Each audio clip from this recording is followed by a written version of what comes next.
성시백은 1949년 5월부터 국군 흔들기 공작을 추진하여 복로당의 지령으로 조직원인 표무원 강태무 소령에게 지시해 춘천에 주둔하고 있던 국군 8연대 1대대와 2대대를 월북시켰습니다.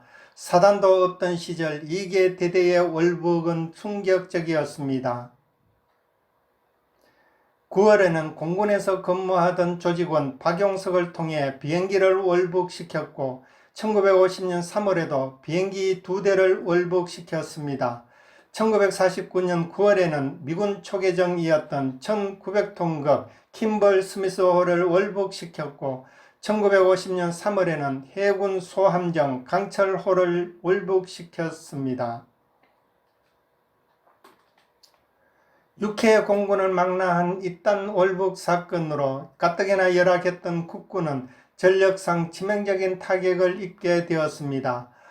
성시백 근거에 항복했던 서울시경 사찰과 대공분실장 백형복 총경도 한국전쟁 직전 사찰과의 비밀문서를 잔뜩 챙겨서 돌연 월북하였습니다. 80년대로 치면 남영동 대공분실장이 월북한 것입니다. 경찰의 대공수사 책임자가 월북하였고 백형복은 김일성에게 충성하였으나 1953년 박헌영 간첩 사건에 연루되어 끝에는 북한에서 간첩 누명을 쓰고 사형을 당하고 맙니다. 서울경찰 및 군수사기관은 1950년 2월경부터 성시백의 매국적 행동에 대한 정보를 수집하여 복로당 남반부 정치위원회를 조사하던 중 5월 10일 부책임자 김명룡을 체포하는 동시에 남한의 조직 문건을 위시한 각종 기밀 서류를 북에 무전 보고한 암호 문건 일체와 매일 북의 통신 연락용으로 사용하던 무전기 2대를 압수하였습니다. 이에 5월 12일 오제도 검사를 총지휘관으로 한 합동수사팀을 구성하였습니다. 오제도 검사는 남로당 서울시당 총책이며 1949년 9월에 전향한 홍민표의 협조를 얻어 사흘 뒤인 5월 15일 오전 3시 서울시 종로구 효재동에서 성시백을 체포하였습니다. 성시백은 군사재판에서 사형을 받았으며 6월 27일 새벽 5시 사형이 집행되었습니다.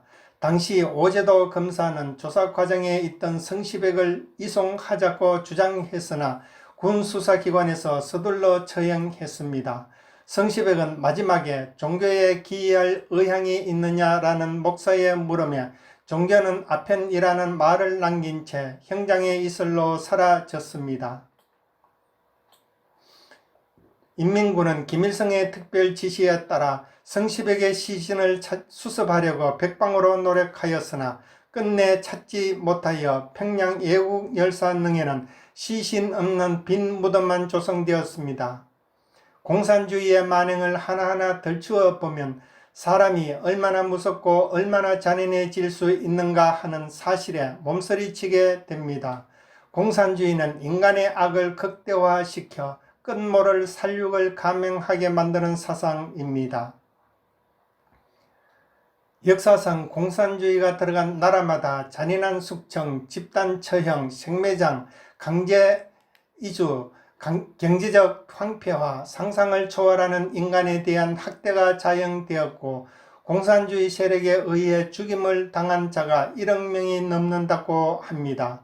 과거 역사 속에서 명명백백 확인된 사실을 또다시 왜곡하고 미화시켜 사회에 대한 불만을 이용한 공산주의의 거짓 선동에 또 속는다면 그보다 어리석은 일이 어디 있겠습니까? 공산주의 이론에 현혹된 사람마다 철저하게 이용만 당하다가 처참하게 버림당했던 역사, 또한 온 나라가 공산주의 세력에 의해 피 흘린 동족상잔의 비극을 똑똑히 기억해야 합니다. 최고 지성인이라고 자타가 인정하던 사람들이 공산주의의 궁극적인 실상을 제대로 알지 못한 상태에서 민족의 독립을 꿈꾸며 공산주의를 추종했습니다.